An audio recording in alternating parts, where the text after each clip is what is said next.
Rose Quartz Lemonade, thank you so much for the super chat. We appreciate that. I had to mourn. I did not watch any. What did we look at? Buckeye Huddle. Okay, Buckeye Huddle. Shoot, I should know that. Or Voice of College Football content after the game, as I usually do. This one hurt my boys. Can't even respond to the clowning.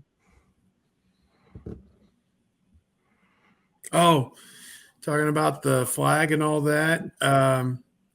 Hey, man, Victor go the spoils. Ohio State's never really rubbed it in Michigan's face up there other than that PA guy, like within a minute of the game ending, will you please clear the field for the Michigan band program? You know, that guy with the deep voice. And everybody at Ohio State's like, screw you.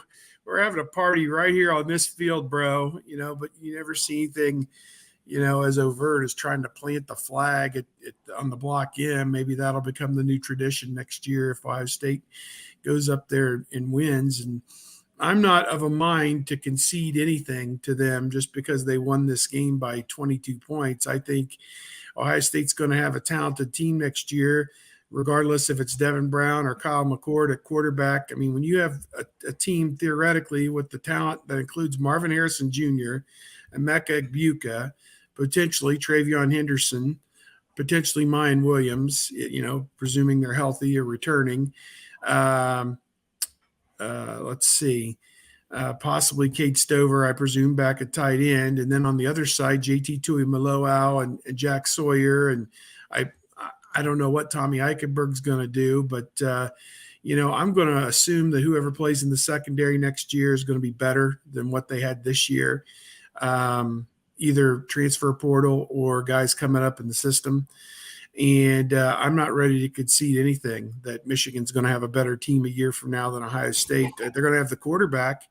And, boy, he played a tremendous game against Ohio State at Ohio Stadium, but there's no reason to you know, just concede, oh, they'll not win up there next year. Let's see how the teams are assembled, and let's see how the first 8 or 10 games of the season go before we just, you know, concede victory to those guys next year up there. So, but yeah, Ohio State's never really rubbed it in their face like this. And so maybe they've taken this thing to a new level, I guess. I don't know. But, you know, to the victor go the spoils, as they say, and hail to the victors as well.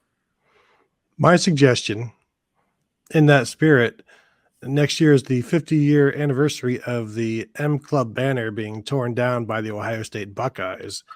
Rather than plant a flag post-game, why not just tear down that banner pre-game and really get stuff going? And then Michigan will be reprimanded for having that, you know, just like they did with the tunnel. Just you didn't have any security there, and so it's your fault. Yeah, I think the new tunnel protocols won't allow that. My guess is Michigan comes out first, and then Ohio State, and the banner's already down by the time Ohio State comes out. Well, then they need, I mean, you watch wrestling, they need to have people already on the inside in like the little security jackets or whatever, rip them off, and it's the big reveal, and good old JR, Jim Ross goes crazy. By God. That's Ohio State's music. I do get annoyed a little bit when I see past players or fans saying like this never would have happened under Urban Meyer's watch. And like, have you already forgotten the Oklahoma and Baker Mayfield planting a flag? There's so much revisionist history about the Urban Meyer era, and this never would have happened. This mental letdown, this blah blah blah. This 2015, the entire season was a mental letdown.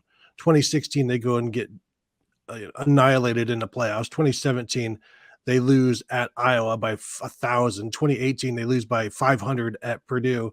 I mean, Urban Meyer lost 3 of 4 between the 2013 and the 2014 season, and this is all, you know, that all happened. Now, what Urban Meyer did is he went 7-0 against Michigan at you know, so credit to him. But like all of this gnashing of teeth about the letdowns, and this never would have happened under Urban Meyer. It's very similar to when everybody ascribes like this deity level to Nick Saban. Like this never would happen for Nick Saban, and it's like, no, this always happens to Nick Saban.